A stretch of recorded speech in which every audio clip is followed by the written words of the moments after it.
Ever wondered why ser, estar, and tener are considered the backbone of Mexican Spanish? Well, these three verbs are the key to unlocking a deeper understanding and appreciation of this rich and vibrant language. They are like the primary colors in an artist's palette, essential in creating a multitude of expressions, meanings, and nuances. Ser, estar, and tener are not just simple verbs that we use for basic communication. They are much more than that. They're the workhorses of the language, providing context, describing conditions, and expressing ownership. They are the verbs that keep the language vibrant, dynamic, and alive. Now you might be thinking, but aren't all verbs supposed to do that? Yes, that's true. However, ser, estar, and tener hold a special place in Mexican Spanish due to their versatility and depth of meaning. Ser is used to describe the essence of something or someone, its identity, its nature. It's about being. Estar, on the other hand, is about the state of being, the condition of something or someone at a given moment. It's about existing. And tener, it's about possession. It's about having. In Mexican Spanish, these verbs are used so often and in so many different contexts that they become second nature. They are the threads that weave together sentences, the glue that binds phrases, and the catalysts that propel conversations forward. So whether you're talking about who you are as a person, how you're feeling at a particular moment, or what you have in your possession, these three verbs are there, helping you express your thoughts and feelings with clarity and precision. Clearly, ser, estar, and tener are not just mere verbs, but the pillars of effective communication in Mexican Spanish. They are the gears that keep the machinery of the language running smoothly, the foundation upon which the structure of communication is built. So buckle up, sit tight, and get ready to dive into the fascinating world of ser, estar, and tener. Now, let's unwrap the first present, ser, a verb of essence. Diving into the heart of the Spanish language, we encounter the verb ser. This verb is a cornerstone of the language, often used to describe permanent or long-lasting characteristics. It's as if ser is the foundation, the bedrock, the essence of things that do not change, things that remain constant. Let's take a look at some examples. When you say soy mexicano, you're using ser to express a part of your identity. The phrase translates to I am Mexican. This is not a fleeting or temporary state. It's a fundamental part of who you are. It's your nationality, your heritage, and it's permanent. That's why we use ser. Another example is es importante, which translates to it's important. Here, ser is used to express an important fact or concept. Just like your nationality, the importance of something doesn't usually change on a whim. It's a stable characteristic, something inherent. You can think of ser as the verb of identity, of essence. It's used when you're talking about what something or someone is, in a deep, unchanging sense. It's about the core of our being, the things that define us, and the things that matter most. Ser is not about the superficial or the fleeting. It's about the core, the essence. It's about those things that, when all else is stripped away, remain the same. It's about being, in the most profound sense of the word. So, remember, when you're describing something that doesn't change, when you're talking about the essence of who you are or what something is, reach for ser. It's your linguistic tool for expressing permanence, for conveying the unvarying and the essential. So, whenever you're talking about your identity or describing something that doesn't change, remember to use ser. Next, dive into the depths of estar, the verb of conditions and locations. When it comes to the Spanish language, estar holds a special place.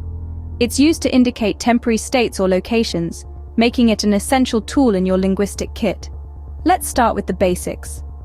Estar literally translates to be in English, but unlike ser, it's used to express circumstances that are temporary or changeable. This could be your current mood, a specific location, or even the weather. For instance, if you want to let someone know where you are, you would use estar. So if you're at the library, you'd say, Estoy en la biblioteca. This tells the listener that you are currently at the library, a temporary location that will change when you leave. But estar doesn't stop at locations. It also comes in handy when describing feelings, conditions, or states that are not permanent. For example, if you've had a long day and you're feeling tired, you'd say, estamos cansados. This indicates that you and others are tired, a temporary state that will change after a good night's sleep. In a nutshell, estar helps you express the fluidity of life. It captures the changing moods, the shifting locations, the fleeting feelings. It's a verb that understands that nothing stays the same forever, and it gives you the language to express that reality. Here's a quick tip to remember the difference between estar and ser. Estar is for situations that you can think of as having a start and an end. It's your go-to verb for anything that isn't permanent. So next time you're chatting in Spanish and you want to talk about how you're feeling or where you are, remember estar. It's your linguistic ticket to expressing the here and now, the temporary and the changeable. So, estar is your go-to verb for expressing temporary states and locations. It's a little word with a big job, and it's ready to help you navigate the ever-changing landscape of life and language. Finally, let's uncover the power behind tener, the verb of possession. This is where we delve into the realm of owning and having. Tener is a verb that carries a lot of weight in Spanish.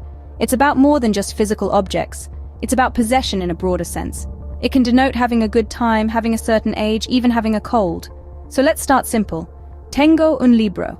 This means I have a book. Pretty straightforward, right? But then let's take it a step further. Tienes razón. This translates to you're right. But if you break it down, it literally means you have reason. Interesting, isn't it? Now let's expand our horizons a bit more.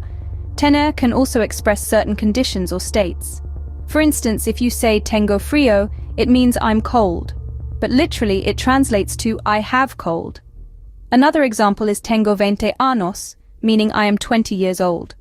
But the literal translation is I have 20 years.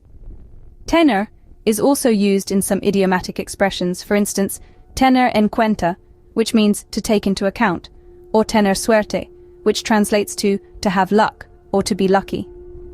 The power of tener lies in its versatility. It's a verb that is intertwined with various aspects of daily life, from simple possession of objects to expressing feelings, conditions, and age. It's a verb that helps you express a vast array of ideas and sentiments. It's one of the building blocks that add depth and richness to the Spanish language. So remember, tener is not just about having something. It's about possession in a more profound, comprehensive sense. It's about having a certain condition, a certain feeling, a certain age. It's about having your voice heard in Spanish. So, tener is all about having something, be it a physical object or a certain condition. Now that we've unraveled the importance of ser, estar, tener, let's tie it all together. Let's start with ser. This is a verb of permanence, the essence of identity. It's used to describe characteristics that are inherent and unchanging. Think of it as the DNA of description. You use ser to talk about your profession, nationality, or personality traits. It's the fundamental building block for defining who or what something is.